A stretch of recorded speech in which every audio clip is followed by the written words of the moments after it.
첫 번째 경기 바냐루카 대 파나티나이코스 분석 시작해 보겠습니다. 보라츠는 보스니아 팀으로 컨퍼런스 리그로 왔다. 유럽 대항전에 참여팀이 늘어난 이번 시즌인데 수혜를 봤다.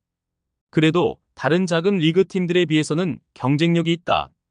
유로파 플레이오프에서 비록 승부차기 끝에 탈락하긴 했지만 페렌츠바로스를 경기 내내 괴롭히기도 했다. 제공권에 강점이 있는 장신 스트라이커 루키리를 필두로 쿨라신과 스레코비치 등이 팀의 주축이다. 파나시나이코스는 플레이오프에서 리그왕의 강호인 랑스에 승리했다. 원정에서 한 골차로 패했지만 홈 완승으로 컨퍼런스 리그 본선에 왔다. 그리스 리그에서는 다소 주춤하고 있지만 리그를 대표하는 강팀이기도 하다. 주리치치와 우나히, 이오아니디스 등 해결할 수 있는 공격진이 있고 헤타페 생활을 정리한 베테랑 볼란치 막시모비치가 중원을 이끌고 있다. 파나시나이코스의 승리를 본다. 보라치의 홈 경기력이 안정적이기에 쉽게 상대에게 주도권을 내주지 않을 수 있다. 그러나 원정팀은 막시모비치의 수비적 지원 아래 주리치치와 우나히 등이 상대의 최종 수비를 허물 수 있다. 세트피스에서 에드바이의 공중볼 장악도 있을 파나시나이코스가 승리할 것이다. 두 번째 경기 포르투 대 맨유 분석 시작해보겠습니다. 포르투는 1차전에서 보데글림에 패했다. 원정이었지만 경기를 지배했고 오모로디온과 데니스의 골이 나왔지만 분패했다. 그래도 리그 7경기 6승으로 2위를 기록 중이고 타레미의 이적 공백을 잘 메우며 강팀의 모습을 보이고 있다. 에우스타키오와 그루이치 등 포르투갈 리그 최고의 볼란치 조합도 위력적이다. 이 경기에는 갈레노가 오모로디온과 함께 공격 상황을 이끌 것으로 보인다. 맨유는 에레디비지의 팀인 트벤테의 수비적 저항에 고전하며 무승부에 그쳤다. 에릭센의 한 골이 나왔지만 저크즈와 디알로, 헤룬 등이 기회에서 해결하지 못했다. 때문에 순위 경쟁에서 앞서가지 못했고 이 경기에 전력을 다해야 한다. 마이노와 에릭센의 중원 조합이 정상적으로 가동될 것이고 리그에 당분간 징계로 결장하는 페르난데스가 공격 전개를 이끌 것이다. 접전을 본다. 포르투가 홈의 이점을 살리며 맨유를 흔들 것이다. 보르지스와 갈레노 등 홈팀 측면 공격수들은 충분히 그럴 능력이 있다. 단 원정에서 마이누가 수비에 신경을 쓸 것이고 마르티네스와 데리우트가 수비를 이끌 맨유가 쉽게 공간을 주지 않을 것이고 두 팀이 승점을 나눠 가질 것이다.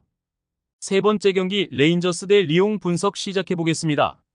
레인저스는 원정에서 말미를 잡고 대회를 기분 좋게 시작했다. 카산위르조와 타버니어 등 측면 수비수들이 공격에 기여를 올리며 상대 수비를 공략했고 데저스의 전방 존재감도 확실했다. 이 경기에서 승리하면 유로파를 2승으로 출발할 수 있기에 홈 집중력이 올라갈 것인데 바이라미가 리옹 수비를 무너뜨리는 선봉에 설 것이다. 리옹은 올림피아코스전 완승에 이어 지난 주말 리그 경기에서도 툴루즈에 원정승했다. 세 개의 대회를 병행하기에 다소 어려운 초반을 보냈는데 반등에 성공했다. 마티치와 톨리소 등 B클럽에서 주전으로 뛰었던 베테랑 미드필더들이 공수의 중심을 잡아주기에 팀이 안정을 찾았고 벨라마와 세르키는 특유의 위력적인 개인기로 기회를 창출했다. 리옹의 승리를 본다. 스코틀랜드 최강 셀틱과 함께 리그를 양분하는 레인저스의 홈 경기력이 좋은 건 사실이다. 그러나 강팀 상대 경기력은 다소 기복이 있다. 또 바이라미와 디오만데 등이 중원에서 라인을 올렸을 상황에 상대의 역습에 무너질 수 있다. 라카제트와 세르키를 앞세울 리옹이 승리할 수 있다. 네 번째 경기 PAOK 대 FCSB 분석 시작해보겠습니다. 파오크는 갈라타사라이 원정에서 패하고 홈으로 돌아왔다. 콘스탄테리아스의 한 골이 나오긴 했지만 튀르키의 선두를 만나 고전했다. 거기에 지난 주말 리그 경기에서는 아리스의 패해 리그 선두에서 내려오기도 했다. 때문에 이번 홈 경기를 승리하며 분위기를 전환해야 한다. 타이손과 지부코비치 등 그리스 리그 최고의 2선 공격수들이 경기 내내 공격적으로 나설 것이다. 부쿠레슈티는 첫 경기에서 리가스 푸트볼라에 승리했다. 접전이 될 거라는 예상이 지배적이었는데 3골차 완승을 거뒀다. 올라루는 공격 전개를 책임지며 스스로 2골을 터뜨렸고 스테파네스쿠의 측면 침투도 위협적이었다. 이 경기는 원정 일정이기에 최대한 지지 않는 포커스를 맞출 것이다. 파오크의 승리를 본다. 홈 경기력이 좋은 팀이기에 홈의 이점을 충분히 살릴 수 있다. 또 중앙 경기력이 좋은 것과 달리 원정팀은 측면 수비가 자주 상대에게 공간을 허용한다.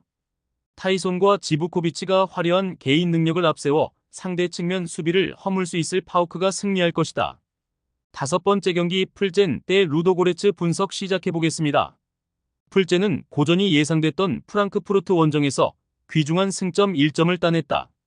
강팀 상대로 나선 경기에서 후반 2골 차 리드를 허용했는데 예멜카의 추격골 이후 주전 스트라이커인 아두가 종료 직전 팀을 패배의 수렁에서 구해내는 동점골을 터뜨렸다. 체코 리그에서 프라하 두 팀에 밀리고 있긴 하지만 추격 중인 3위고 충분히 경쟁력 있는 선수단 구성이기에 16강 진출을 노리고 있다. 루도고레는 홈의 2점을 살리지 못하며 슬라비아 프라하에 패했다. 불가리아 리그에서는 수년간 우승권에 위치한 최강팀인데 유럽 대항전에서는 다소 고전 중이다. 콰드오 두아와 리마 등 해결할 수 있는 공격진이 있지만 피오트로프스키의 패싱 게임이 원활하지 않았다. 이 경기는 원정이기에 승점 추가를 우선으로 하고 나설 것이다. 풀젠의 승리를 본다. 비슷한 전력의 팀 상대로 홈 어드밴티지는 큰 변수가 될 수 있다. 또 슐츠와 아두 등 핵심 공격수들이 프랑크푸르트 수비를 공략해 골을 넣으며 자신감을 얻었기에 홈에서 더 적극적으로 골 사냥에 나설 수 있다. 최종 조합은 영상 아래 고정 댓글로 말 걸어주시면 오늘 정보방에서 무료로 공유해드립니다. 제발 손해보면서 토토하지 말고 다같이 웃으면서 즐겁게 베팅합시다. 함께 하실 분들은 부담 갖지 마시고 편하게 말 걸어주세요.